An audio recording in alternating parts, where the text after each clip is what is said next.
Welcome back to Child Mental Health for Pediatric Clinicians, the podcast formerly known as Psyched for Peds. I'm your host, Dr. Elise Faluco, child psychiatrist and mom. Today, we're going to be talking about challenging behaviors in kids. And I say challenging behaviors instead of behavioral problems because we know a lot of these behaviors can be developmentally typical. And I'm going to share with you a practical strategy that you can use in the office with families to help them learn a framework for managing these behavioral problems at home.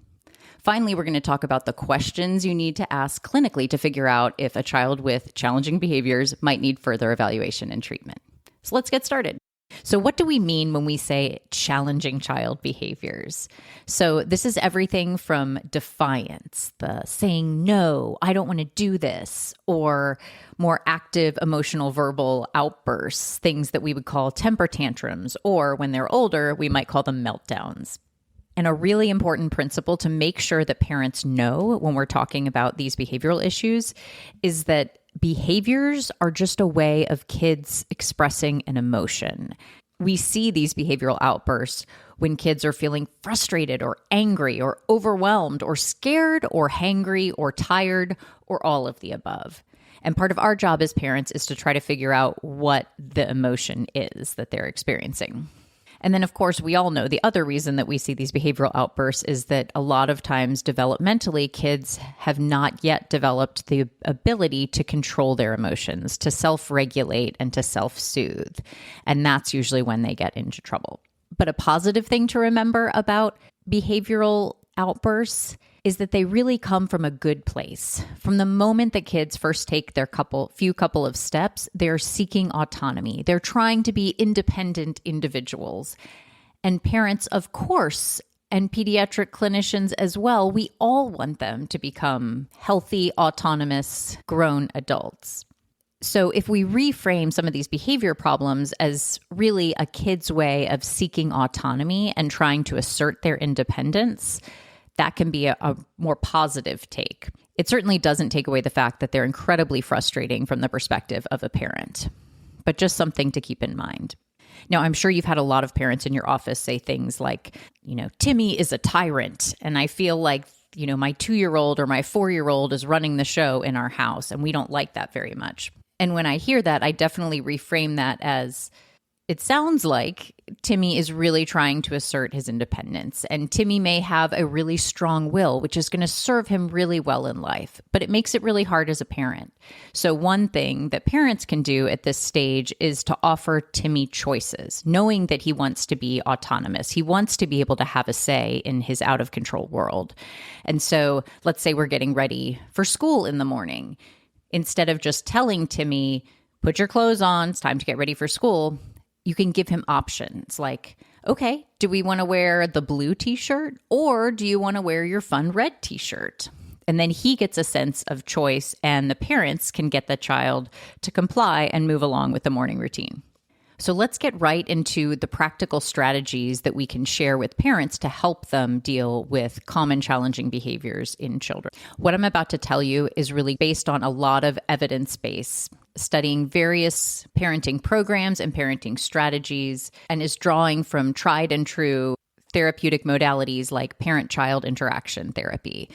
And this technique and this strategy has been shown to improve child behavior, reduce stress in the children, and most importantly, reduce stress in the parents. So let's go. So this strategy is called the strategy of selective attention.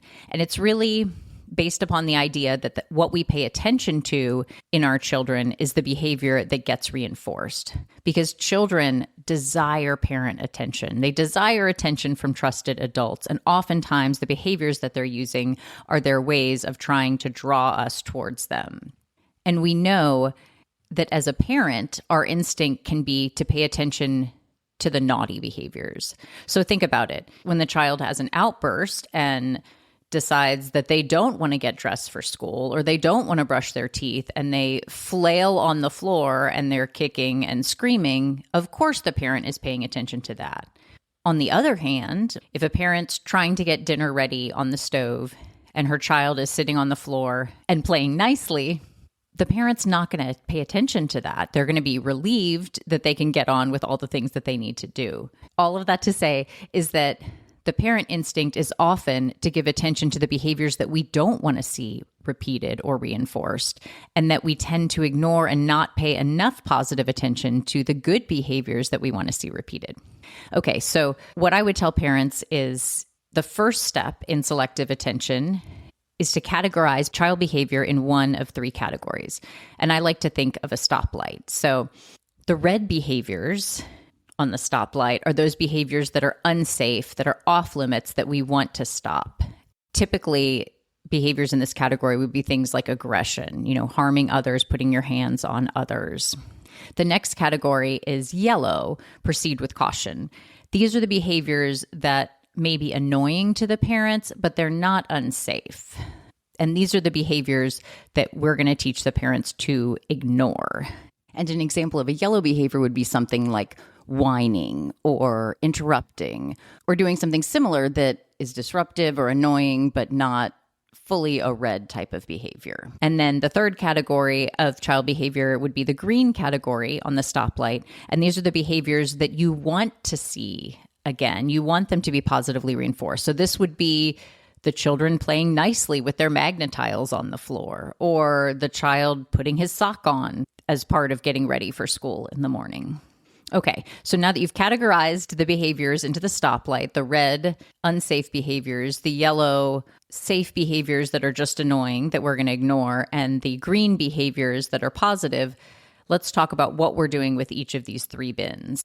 In concert with the principle of selective attention, we want to spend most of our time, energy, and effort on the green behaviors, the positive behaviors that we want to positively reinforce, and we want to give them positive attention. And there are a couple ways of doing this. One is to use specific praise, to catch them doing something good and to then describe exactly what you like about what they're doing.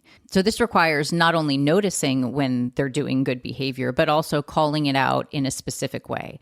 So to give an example of big praise, let's say it's mealtime and your child typically bops in and out of their seat or their chair multiple times. What you would do as a parent is to catch them actually sitting down quietly in between the jumping in and out and pay attention to that and say, I love how you're sitting so still in your seat during dinner. And ideally, then the child hears that, enjoys the positive praise, and then wants to continue that behavior to get some more. So in addition to specific praise, the other strategy for reinforcing positive behaviors or green behaviors is to try to connect with a time in. Time in, or child-centered time or child-directed play, is something that parents can use to build a positive relationship with their child. And while that goal is good in and of itself, in addition to that, the positive relationship will pay dividends in the future, as that will make the child more likely to want to follow directions and exhibit good behavior. So what is this time in? This time in, I like to prescribe 5 minutes a day where the parent lets the child direct the activity. So as a parent, you would need to put down your cell phone, any devices, sometimes sit on the floor with the child and say, you're the boss. What should we play now? And let the child choose the toys, the game, the activity, and you set your timer for 5 minutes and the child gets to be the boss, assuming they're not doing anything unsafe. And there are specific skills that we talk about in parent-child interaction therapy that parents can use to make the most of these 5 minutes. So the general idea of what the parent should do in time in is to serve as a bit of a mirror, to just reflect what the child is doing, repeat what the child is saying, and help the child feel seen and valued. So what does this look like? So let's say you're sitting down on the floor and the child is playing with trains. So you would want the parent to imitate. Imitation is one of the key skills. So if a child is sitting down and playing with trains, you want the parent to literally grab a train and imitate what the child's doing with their trains, to join in on the play. The next of the 3 time-in skills is to describe. So you want the parent to be a little bit of a sports commentator and say things like, oh, wow, it looks like red train has gone up the hill very fast. Ooh, and now red train is seeing blue train. Oh no, I think they're going to collide. And so like a sportscaster, you narrate the play that the child is doing. And this typically delights the child, even though it feels a little counterintuitive and awkward for the parent. So after imitating and describing, a third skill that you can use in Time In is to literally reflect. So if your child is speaking or saying things like, let's say we're playing with dolls and they say, little Sarah is hungry, time for lunch. As a parent, you could literally repeat what the child is saying, but I find it better to kind of rephrase like, oh, look, Sarah is hungry. Good thing it's lunchtime. And this type of verbal reflection demonstrates active listening, and it helps the child feel heard and understood. And as a side note, this technique is also good with kids and adults of all ages and is really important for people helping to feel understood and heard. And while I've given examples about Time In that are really more appropriate for preschool age children or kind of younger children, this type of Time In is something that we should be doing with kids and teens of all ages. And so a Time In with an older child might be something like they get to pick the game and they decide that they're playing chess. And one of the things that we would do to try to be the mirror for them would be to do the sports commentary and say, ooh, look how you moved your queen in that position to block my rook. Or I actually don't know a lot about chess, but narrating something that has to do with the actual game. And then a Time In for a teenager might also look like going for a walk with them or throwing the football or doing something else that they choose that makes them feel comfortable.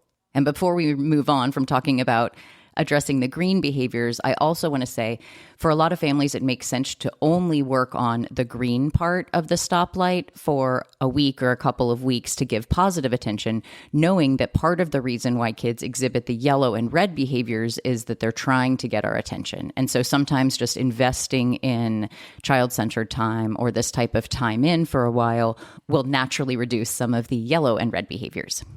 All right, so to summarize, we've talked about how to positively reinforce good behaviors by using specific praise and then connecting during Time Ins and using the three skills of imitating, describing or sportscasting, and reflecting.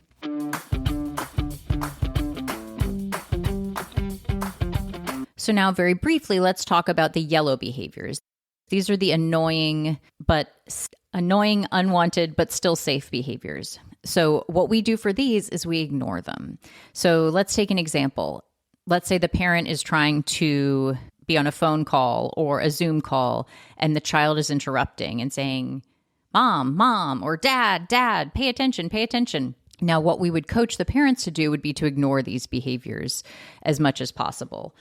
And the idea is that the child is doing this type of behavior in an effort to gain attention from the parents. But again, we don't want to give them that attention because that will positively reinforce those behaviors.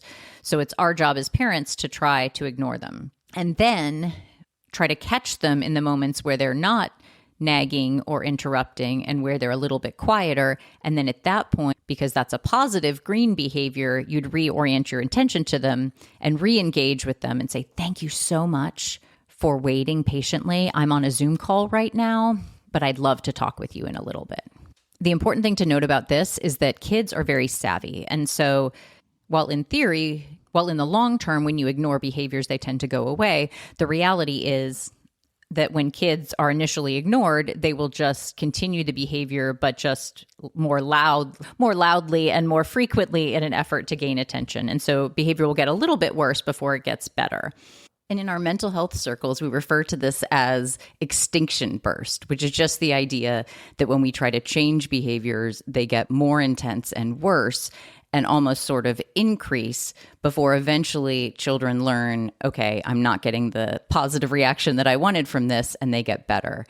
And this part during the extinction burst is usually when most parents give up because you think, okay, I've applied this stoplight approach that my pediatric clinician told me about, and it is not working. And in fact, it seems like it's made things get worse. So it's really important to tell parents that the fact that the behaviors are getting worse is actually a sign that it is working and that we've just got to hang on for a while. And definitely let them know beforehand about this possibility so that they don't get dismayed and frustrated and give up. And in addition, while parents are tolerating this sort of yellow behavior, it's critical to be able to catch your child doing something good within that time period. And then, of course, afterwards, if you have a specific behavior, let's say interrupting phone calls or interrupting conversations with other adults, that you wait until everyone is calmed down and then afterwards have a little conversation and say, I know you need to get my attention. Let's come up with a little signal that we can have if you need to get my attention, but in a way that doesn't interrupt these calls. So if you want to put your hand on my leg and then I'll put my hand on top of your hand, that can be our secret signal that you need to get my attention. And my way of telling you, I can be there, but you've got to wait. Or you can come up with something creative on your own. And then finally, this is the part that I think everyone feels the most comfortable with. These are the red behaviors that are unsafe and absolutely off limits, for which you can try things like timeout or other types of consequences. So an example of a red unsafe behavior could be something like running out into the middle of the street, which you would obviously want to give your immediate full attention. Or it could be something like hitting, kicking, doing something harmful to a sibling or to another person. Obviously, you want to have clear expectations up front with your kids about what are red off-limits behavior and what the consequences are, so that it's not a surprise when they exhibit that behavior and then have to meet those consequences. So you want to make sure that the consequences for unsafe off-limits behavior are safe and consistent and boring. And what do we mean by that? So consistent, really what we mean by that is that almost every time they give that behavior or exhibit that behavior, you're responding with these consequences. Now on to the safe and boring part. Remember, the key for selective attention is that you don't want to give positive attention for negative behaviors. The hardest part for adults when we get to this point is that our tempers have increased and our frustrations have increased along with the kids. And so when we get to red behaviors, parents are often at the end of their rope as well. And so it's really important to coach parents to try to manage their own emotions and to make sure that they're not inadvertently reinforcing these behaviors by their own anger. So what do we mean by that?